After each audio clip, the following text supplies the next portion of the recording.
Man, this is one of the craziest stories that we have talked about in a long time.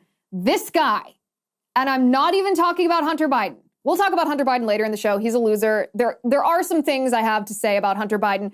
I'm talking about Colin Kaepernick. I don't know if you guys have seen this story. It kind of got buried in the avalanche of, well, the Hunter Biden stuff and the Titanic submersible getting lost at sea story. This story about Colin Kaepernick, just when you thought, oh, great, I never have to hear this name associated with politics or football ever again, Colin Kaepernick resurfaces. He resurfaces because now he's an editor, I guess. He didn't write the book himself. He just put a book together with two other editors who, even if you don't recognize their names, wait till you hear who they are. I want to read their names to you. Robin D.G. Kelly. Probably doesn't mean anything to you, right? Yep. Kianga Yamada Taylor. Again, probably doesn't mean anything to you because you're not communists. Yes, these two individuals are self-avowed Marxists. Not only is Colin Kaepernick palling around, collaborating with Marxists, he praises these Marxists and admits that he is a Marxist. So get this. When I read this story, I had to like dig into this story because when Colin Kaepernick was on the football field, this was like the original boycott that conservatives staged, right? When he was on the football field kneeling for the national anthem, when he was kneeling in front of our flag, when he was disrespecting the United States of America and pretending that it was patriotic, pretending that it was in the name of free speech, that you can both love your country while also calling for it to be a better place. We as conservatives were shamed. We were told if you don't raise your fist with Colin Kaepernick's fist, then you don't support black people in our country. Even as we conservatives were like, well, wait a second, isn't that like the Black Liberation Army fist? Isn't that like a communist Marxist symbol? And we were told, no. If you don't join in Colin Kaepernick's protests, you just don't want to better America for black people. We were told you're racist. We were told you have white privilege and you don't understand because you are part of perpetuating white supremacy. That's what we were told about the Black Lives Matter movement, right? As Colin Kaepernick called to abolish prisons. He called to abolish police. He wore socks with cops on them. These cops are depicted as pigs. We were told, I mean, what did Nike do, right? You can look at this Nike ad. Nike paid him how many millions of dollars to do this ad? He's portrayed himself ever since. This ad says, believe in something, even if it means sacrificing everything. Let me tell you, this little phrase, this marketing mantra from Nike is going to take on a whole new meaning after today. Believe in something, even if it means sacrificing everything. Well, what exactly are you wanting to sacrifice, Colin? We know you're wanting to sacrifice. He threw his own family under the bus. He was adopted, and his parents are white. Shouldn't make any difference. Parents are parents, child is a child. They loved him, they raised him, they gave him wonderful opportunities, schooling. He succeeded in our country, became an NFL football player. Most young men's dream that most people aren't able to obtain. He now, by the way, is worth $40 million, living the American dream. He puts together this book with these two Marxists. This is what he says about them. Are you ready for this? I've long admired Kianga and Robin's work, as well as their uncompromising political analysis. Remember, they're open Marxists. They say we are Marxists. And understanding that black liberation simply isn't possible under capitalism. So Colin Kaepernick is a Marxist. Colin Kaepernick is a communist. He says, I think the anthology makes this, and that's his book, makes this argument quite well. And I hope it challenges readers to see that racism is not white supremacy's only ingredient. White supremacy persists in part because of its relationship with capitalism and heteropatriarchy and ableism and so on. Colin Kaepernick is a Marxist. So as we were shamed for not respecting his right to freedom of speech, what was he doing? He was trying to undermine the United States of America because we are an anti-Marxist, anti-communist country. The antithesis of who we are is against the communist ideology and the Marxist ideology. This is what he says. Can you believe this?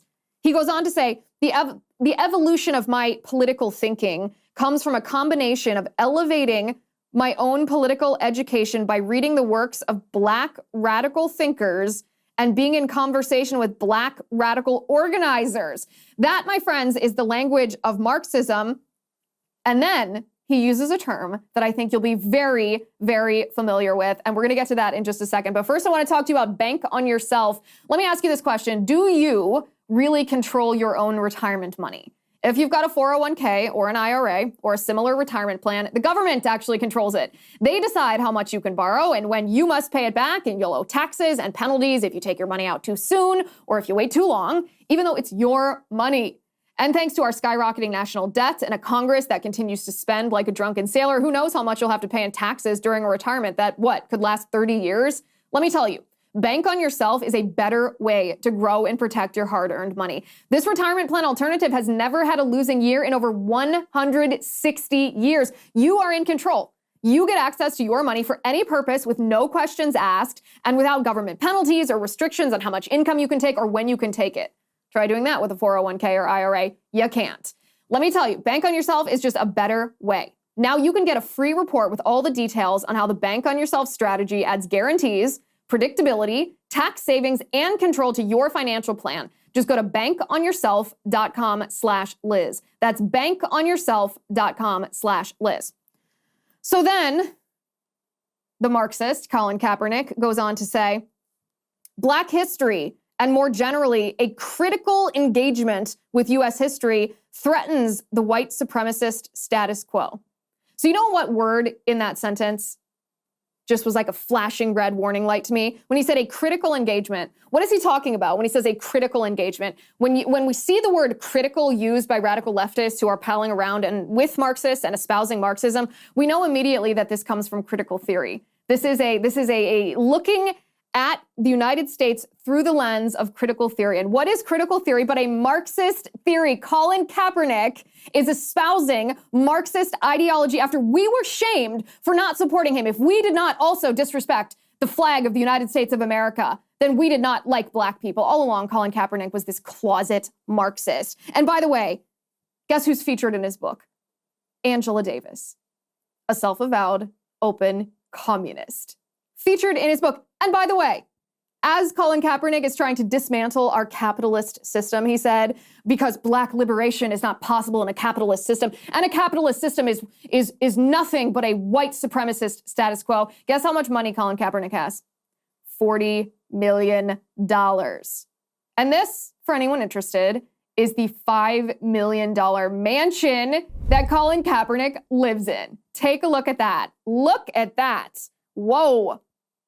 It's quite a nice piece of property. It's a lovely house. He must have so much space in that house that he bought with money that he earned in our free market economy, playing a sport, throwing a ball around, becoming massively wealthy in a way that you couldn't do in any other country because of our capitalist system. He seems really oppressed, I gotta tell you. He seems like he is really suffering. He seems like he's facing a lot of discrimination based on the color of his skin. Oh, wait a second. No, he doesn't. What he seems like is he seems like a Marxist. Can you believe this guy? I can't believe that this story is not a bigger deal than it was. Think about before the Bud Light boycott, you rewind just a couple of years and Colin Kaepernick was the big outrage, and rightly so, by the way. I was also outraged on the right. People who watched NFL football were like, well, wait a second, this is supposed to be patriotic. I don't want to tune in and see before the game. I don't want to see somebody that won't stand and honor our flag. I don't want to see someone who's raising a fist like the Black Liberation Army used to. I don't want to see someone claiming that America is a nasty place and disavowing their family and trying to abolish police and abolish prisons and calling cops pigs. Well, now it makes a lot more sense because the kind of person that tries to abolish the family, that tries to abolish the criminal justice system, that tries to abolish prisons, that tries to abolish capitalism. Oh, what kind of person does that? A Marxist does that. And Colin Kaepernick is a Marxist. So I'm glad that we've straightened that out. And I will sit here and I will wait for the apology from all the leftists and a few, actually, of the Republicans who tried to come to Colin Kaepernick's defense at the time when we were warning that he was very bad news. Also bad news. Hunter Biden. Hunter pled Biden, as they say. Hunter pled Biden. I know it's a dad joke, but it really is kind of, it really does describe exactly what happened here. Hunter Biden has been charged with 2 misdemeanors related to not paying hundreds of thousands of dollars in taxes. And he entered into an agreement, a pretrial diversion agreement for his firearm charge. And I have a few thoughts on this. We're going to talk about that in just a second. But first, I want to talk to you about American Hartford Gold. I don't mean to sound doom and gloom, but I do feel like we're on the brink of a massive financial crisis. Not really a matter of if, more a matter of when. We saw Silicon Valley Bank collapse, and then Signature Bank, and then First Republic Bank. And then we had Treasury Secretary Janet Yellen admit that the FDIC and the Fed are going to pick and choose which banks to rescue and which not to rescue based basically on wokeness.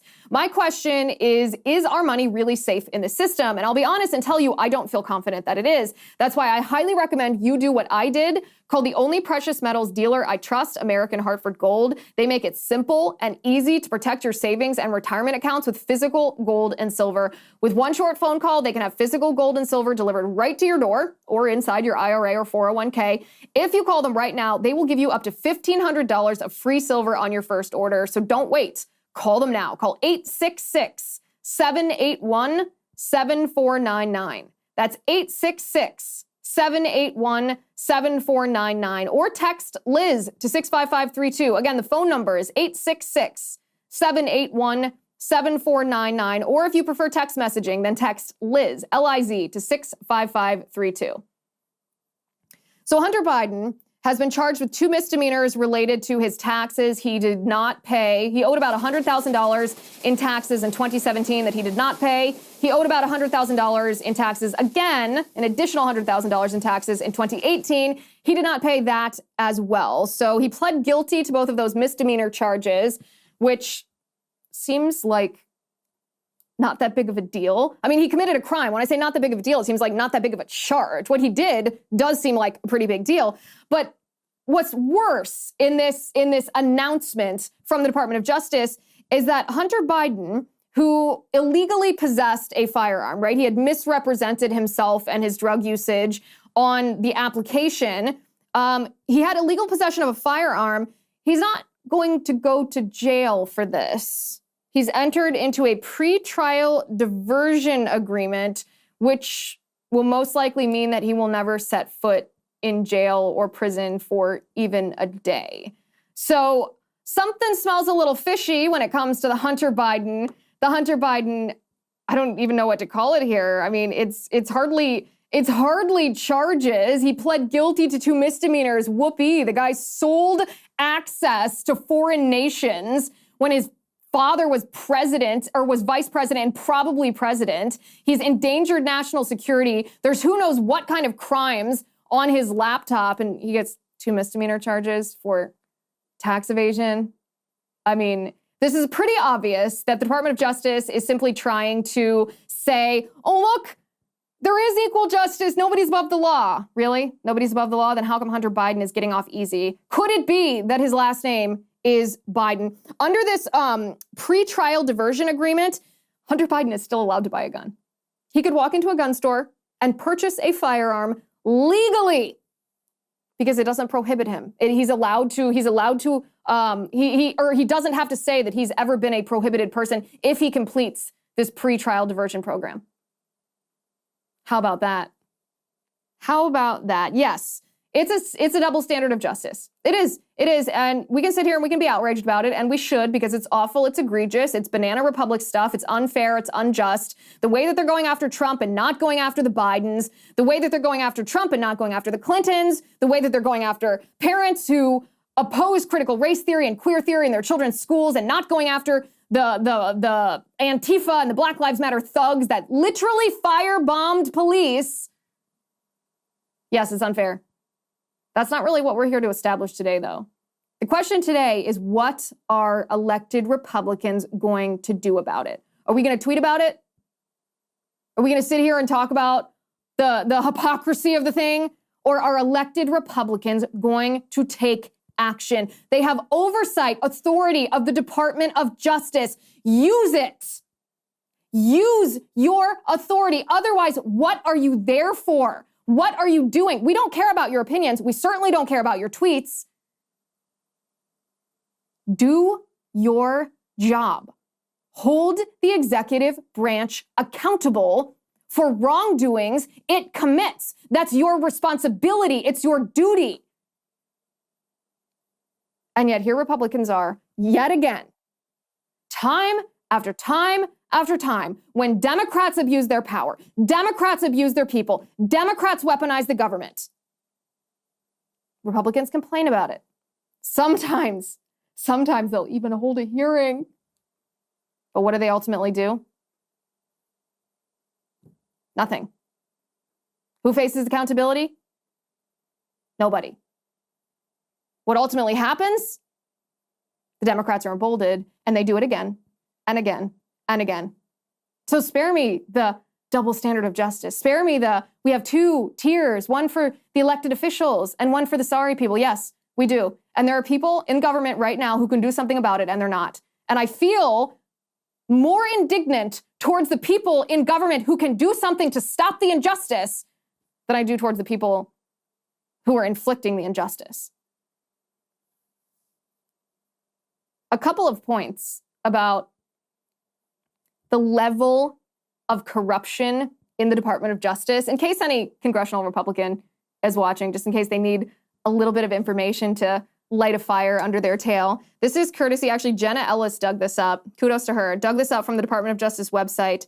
This is part of the sentencing protocol, or the protocol that goes into how you charge somebody under a crime. And this is what it says on the Department of Justice website. Absent approval by the Office of the Deputy Attorney General, any pretrial diversion program created by a U.S. Attorney's Office shall exclude any individual who is, there are 6 bullets. Bullet number 3 says, any individual who is accused of an offense involving brandishing or use of a firearm or other deadly weapon. So what does this mean? This means that unless the Office of the Deputy Attorney General made a specific exception for Hunter Biden, then Hunter Biden would not be allowed to enter a pretrial diversion program because he qualified or he disqualified based on the fact that the charge was related to a firearm, which means that the Deputy Attorney General of the United States made an exception for the president's son. The Deputy Attorney General of the United States is Lisa Monaco. Lisa Monaco is a radical leftist who many in the swamp say is actually the one controlling Merrick Garland. Merrick Garland, I don't know if I fully believe that, because Merrick Garland is a very bad dude in and of himself, but he's not doing bad things all by himself. And this woman is helping him. And then, of course, we have the prosecutor in the case. The prosecutor, and this is from attorney Mike Davis from the Article 3 Project. This is what he says. Derek Hines is one of the federal prosecutors on Hunter Biden's sweetheart deal. Derek Hines served as special counsel to former FBI Director Louis Freeh from 2013 through February of 2015. In April 2016, Louis Freeh gave $100,000 to 2 of then Vice President Joe Biden's grandkids' trust. Why on earth would the former FBI director give $100,000, $100,000 to the trust of Joe Biden's grandchildren? The depth of corruption in the swamp is oftentimes greater than I think even those of us who are very active in politics understand. This is not a coincidence that Hunter Biden was charged with nothing's going to happen to him. This is exactly what the Biden administration wanted. And the way that they executed this was by years and years and years of corrupting individuals, paying off individuals. Hunter selling access for favors to individuals until they built up this huge network of people who will never hold them accountable for any wrongdoing they do. Andrew Weissman, you might remember that name from Russiagate. Andrew Weissman tweeted, we're going to read this tweet in just a moment, but first I want to talk about revolutionary relief. Revolutionary relief is a huge game changer. The topical roll and gel capsules together work to provide targeted pain relief for you. Applying the roll directly to your knees, your elbows, your neck, or your back will bring immediate soothing relief, while the gel capsules tackle internal pain and inflammation, giving long-lasting results. The secret to this lies in their patented active ingredient, Canopia Active, which is derived from plants. It's 3,500% more effective than other products thanks to its water solubility and rapid absorption. Revolutionary Relief has given people the freedom to live without constant pain, and almost anyone can benefit from using Revolutionary Relief because studies indicate that 52 million adults in the United States experience pain on a daily basis. So whether the pain's age-related or caused by exertion at work or during exercise or due to recreational activities like golf and tennis or pickleball, Revolutionary Relief aims to provide relief. Their creators are so confident in the effectiveness of their product, they offer a 100% satisfaction guarantee, and you can try Revolutionary Relief absolutely free for the first month, making it a risk-free opportunity to experience the potential benefits. To order Revolutionary Relief, visit their website at revrelief.com/free. Just go to revrelief.com/free to order. You will not be disappointed. So Andrew Weissman, 20-year Department of Justice alum, this is what he tweets, of course, defending the way that the Department of Justice has handled this Hunter Biden sweetheart deal. He says, context, first-time tax offenders like this rarely get prosecuted and even rarer to get jail time. And false gun applications, sadly, almost never get prosecuted or jail time. So this is, if anything harsh, not lenient. It's funny because I can think of two people right off the bat, two examples of high-profile people right off the bat that disprove exactly what Andrew Weissman's saying. He's trying to make it sound like, oh, Hunter Biden's facing something harsher than the average person. Most people get away with these crimes, unless, of course, you're associated with Trump, right? Because the Trump organization's former chief financial officer, you remember this? First-time tax offender, Alan Weisselberg. Where's he? He's in jail. 5 months in jail. First-time tax offender. You think that has anything to do with his association with Trump, or you think that's purely coincidence? When Joe Biden's son gets off, but Trump's former CFO is in jail.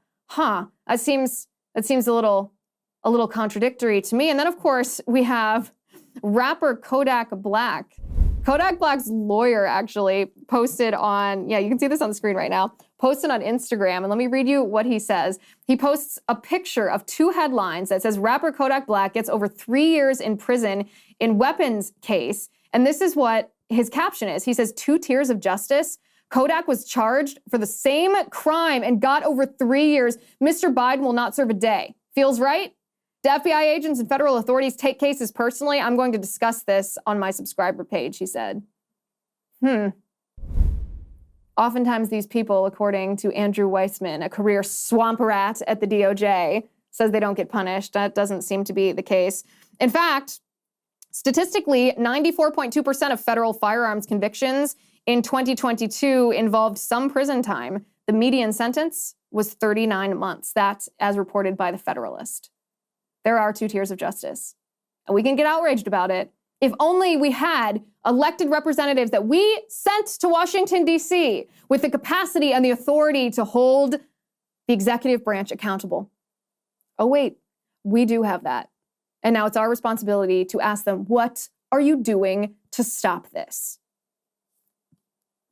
All right, so according to a new report in the Scientific Reports Journal, which is, I guess, a journal associated with Nature Journal, artificial intelligence says that conservative women are prettier and happier than left-wing women. Yes, this is a really deep story right here. Now, anecdotally, this is something that we've heard, that conservative women are more attractive than liberal women. This is not a new talking point, although this is the first time it's been scientifically proven by artificial intelligence, no less. We've also heard that conservative women are happier, which makes sense to me because oftentimes left-wing women buy into really self-destructive narratives like feminism and abortion and man-hating and Me Too and transgenderism and critical race theory and America-hating and socialism and yada, yada, yada. Of course, that's going to make them unhappy. But this is what Scientific Reports Journal found. For females, though not males, it says. High attractiveness scores were found among those the model identified as likely to be conservative. We also found that expressing happiness is associated with conservatism for both genders. And the researchers said that they observed that an expression of quote unquote contempt was related to a predicted probability of left-wing ideology. Okay, so contempt. I actually think it's a good one-word description of left-wing ideology. Contempt for humanity, contempt for your fellow man. And then of course they had AI generate what your typical left-wing versus right-wing man looks like and what your typical left-wing versus right-wing woman looks like. This was based, by the way, on a study, I think, of Dutch politicians. It wasn't even Americans. And this is what they found. Take a look at this. Up in the top left, that's what a supposedly left-wing man looks like compared to the right-wing man on the right. On the bottom row, you can see the left-wing woman, and on the right, or on the left, and on the right, on the bottom, you can see the right-wing woman. There is a noticeable difference between what liberals look like versus conservatives. I found this to be hilarious and anecdotally 100% true. 100% true. Interested in your guys' thoughts on it? Go to lizwheeler.com. Drop me your comments in the comment section and let me know what you think. So James O'Keefe over at O'Keefe Media Group, I think he's calling it OMG Media. Yes, very punny. O'Keefe Media Group has released a bombshell new video. I don't say that particularly lightly. A lot of people try to release bombshells and have, bombastic headlines. This is quite something. This is a chilling video. O'Keefe's undercover journalist stings, on a series of dates, as they usually do, go on dates with their target and secretly record the conversations. O'Keefe's journalist stings Blackrock. Yes, that's Blackrock. Larry Fink's Blackrock. The Blackrock who is maybe the biggest propagator of the World Economic Forum, the Klaus Schwab stakeholder capitalism, ESG stuff, that Blackrock. The man involved in this video, going on dates with this undercover journalist, is a recruiter at Blackrock who calls himself a gatekeeper, which I suppose is actually accurate, because if you are a headhunter at Blackrock, you are picking and choosing who is going to be onboarded at Blackrock, which means that you are somewhat in control of the people who are doing the controlling of all the industry that Blackrock owns and coerces through ESG. It's a pretty powerful position, is what I'm trying to say, this recruiter at Blackrock. And he tells the undercover reporter exactly how Blackrock buys off politicians, how Blackrock controls the world, how Blackrock is more powerful than presidents, and how Blackrock doesn't want the war in Ukraine to end. Take a look at this. Hi, I'm James O'Keefe with OMG News. Here we are with our latest story, this time on Blackrock, one of the world's leading asset and investment managers, which owns significant shares of companies like Amazon, Microsoft, Anheuser-Busch, Meta, Target, Procter & Gamble, Comcast, CNN, Fox, and yes, Pfizer, just to name a few. At OMG, we do not shy away from exposing powerful companies, and we're not afraid of powerful people.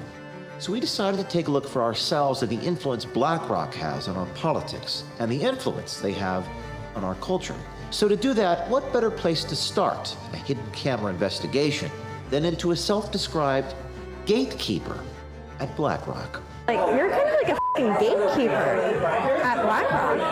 Yeah, I am. I decide people's fates. Every f***ing day, I literally decide how somebody's life is going to be shaped. That's so powerful. I love it. Yeah, it's the whole thing of domination from a concept is just so interesting. Introducing Serge Varley, whose LinkedIn says he's worked for Morgan Stanley, Citadel, and now as a recruiter at BlackRock. I work for a company called Blackrock. I'm not actually a finance guy.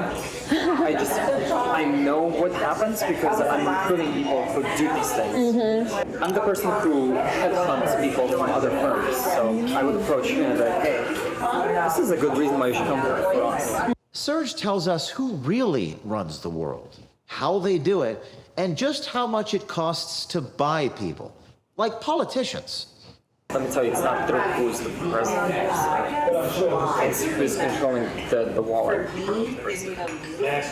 So it's And who's that? the hedge funds, Blackrock, the banks.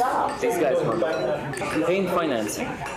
Yep, you can buy your candidates. How so? All of these financial institutions, they buy politicians. How do they run the world? You acquire stuff. You diversify, you acquire, you keep acquiring, you spend whatever you make in acquiring more. And at a certain point, your risk level is super low. Like, imagine you've invested in like 10 different industries, from food to drinks to like technology, right? One of them fails, it doesn't matter. You have 9 others to back you up.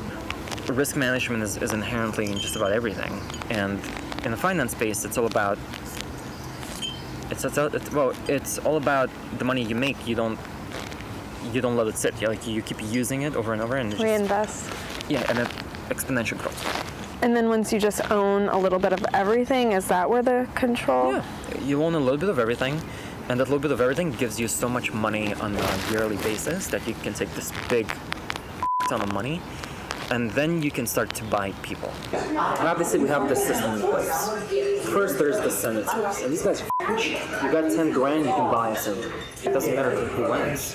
You're still right. They're in my pocket at this point. I can give you $500K right now, no questions asked. Yeah. I'm gonna do what needs to be done. They're like, yeah, of course. Why not? Does like everybody do that? Does Blackrock do that? The BlackRock recruiter also tells us about how the U.S. government relies on BlackRock for their economic simulation computational power. Economic simulation. They need to understand the impact of something, right? They're gonna raise the interest rate, for example. It's gonna create this cascade of various factors that people they're not sure what it's gonna do, basically. And just how f***ing great the Ukraine war is for business. Do you have any thoughts on the Ukraine-Russia war? Ukraine is good for business. You know, right? We don't want the conflict to end. Why? We don't want the conflict to end as a country. The longer this goes on, the weaker Russia is. I'll give an example. Russia blows up Ukraine's grain silos. The price of wheat's gonna go mad up. So what are you gonna do if you're a trading firm? The moment that news hits, within a millisecond, you're gonna pump trades into whoever the wheat suppliers are, into their stocks. Within an hour or two, that stock goes up, and then you sell, and you just made, I don't know, however many mil.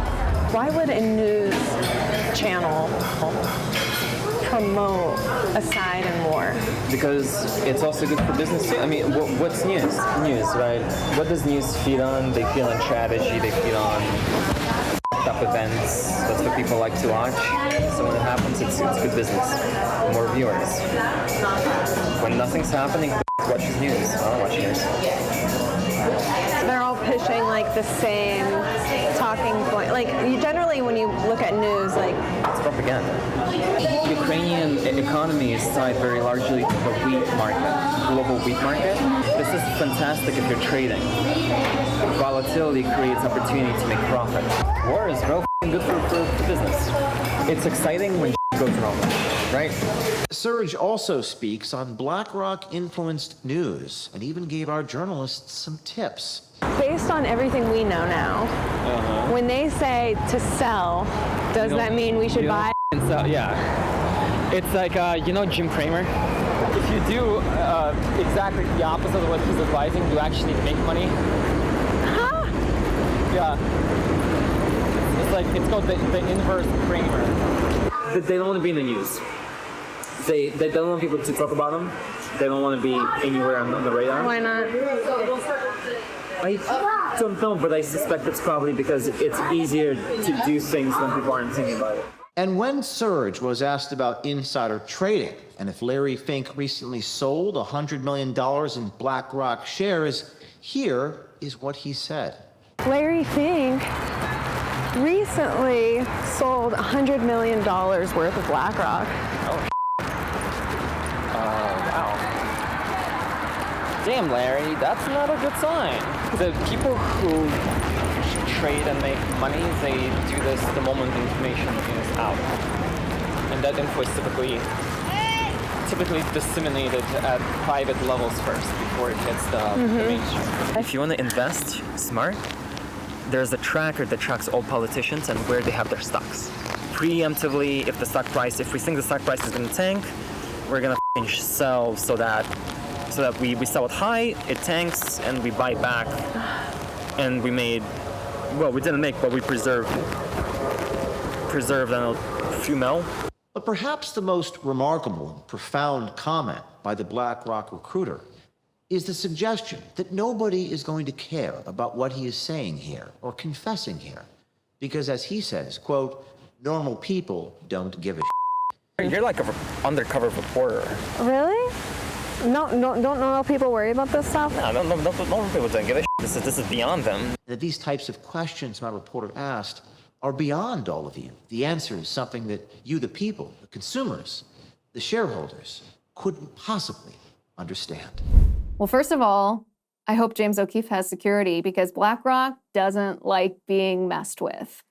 BlackRock is very, very powerful. BlackRock is maybe one of the most powerful entities in the entire world. The entire world. And James O'Keefe got access to this recruiter. So for those who might not be familiar with the role that BlackRock plays in propagating ESG, remember that ESG is environmental, social, and governance metrics, which sounds like a big mouthful of nothing, but what it really means is a social credit score system like the Chinese social credit score system, where individuals in China and businesses in China are ranked on this social credit score system as dictated by the Chinese Communist Party. So if the Chinese Communist Party wants you to behave X, Y, Z, and you do, then you get positive points from them. But if the Chinese Communist Party wants you not to do A, B, C, and you do it anyway, well, then you're downgraded on the social credit score system. It's basically a second set of laws that they just pretend aren't actually laws. It's not ownership of the Chinese economy by the Chinese Communist Party, but it's control of the Chinese economy by the Chinese Communist Party. It's a very sneaky system that isn't exactly socialism, it isn't exactly communism, but it does have an iron grip of control over the ideology that is allowed to exist within China because of what businesses are forced to do to achieve the social credit that they need to operate in the Chinese market. Well, Klaus Schwab, the World Economic Forum, their ESG system, this environmental, social, and governance metrics, is essentially the same thing as the Chinese communist social credit score system. The ESG system right now is just aimed at businesses. It's not aimed at individuals yet. It will be soon, but right now it's just aimed at businesses. And it's primarily aimed at these large financial institutions like Bank of America, for example, or like BlackRock, for example. And the reason that it's aimed at the controllers of the money first is for the exact reason that they're the controllers of the money. What the World Economic Forum and Klaus Schwab want Bank of America and BlackRock to do is they want these financial institutions to determine who they will give loans to based on whether these businesses that want loans from these big finance guys, whether they will follow the ESG metrics that Klaus Schwab has deputized BlackRock and Bank of America to be the ones to enforce, right? So it makes a huge difference now. Now, if you want to get a loan, if you want to have access to the market, then you have to abide by the environmental, social, and governance metrics. And to give you an example of what one of them is, the social and environmental, social, and governance is DEI. The environmental is buying into, no fossil fuels. The governance is redistribution of wealth and, through wealth taxes. And it's essentially socialism. Like, this is a very far leftist agenda that's just disguised in these letters that just sound like euphemisms because they want it to seem non-threatening so they can embed it in our society before we've realized it. And they're doing it through the financial system. BlackRock is the biggest propagator of ESG. BlackRock is the biggest propagator. Another name for ESG is stakeholder capitalism. So what we understand to be capitalism in the United States is actually shareholder capitalism, where businesses focus on their shareholders and their consumers, right? They want to please their customer and they want to make money and profit for their shareholder. That's how they make business decisions, based on what's best for that relationship. In stakeholder capitalism, they think about ESG before they think about their consumers and before they think about their profit, right? So BlackRock is one of the biggest propagators of ESG. And at the same time, you saw in the video, BlackRock has so much money. They manage so many assets. We're talking trillions, tens of trillions of dollars of money. It's an unfathomable amount of money to me. They control so much that they own an enormous portion of almost every big company that you do business with, that you can think of, that exists around us. They control almost everything. And this is their agenda. That was just exposed by James O'Keefe, that they are actually controlling. They're not just controlling our culture. They're not just controlling our economy based on who is allowed to participate in the market, who they invest in. They're controlling politicians. They're controlling senators by paying people off. They invest so much. They invest in so much that they have so much that they're reaping from that they have all this excess cash that they just use to bribe people. Sit back and think about that for a moment. And the Democrats tell us that our democracy is under attack. But is our democracy even a democracy if our elected officials aren't the ones making decisions?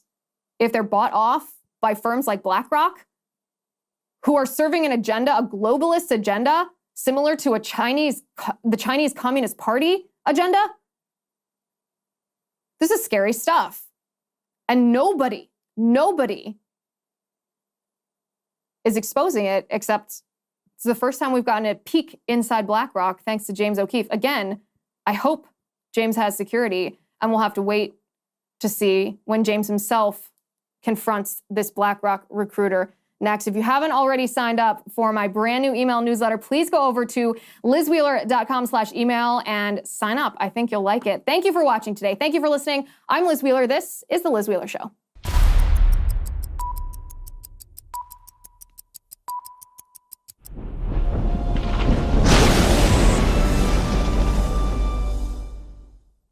If you haven't already, give this video a thumbs up, hit the subscribe button below, and ring the bell to make sure you never miss a video.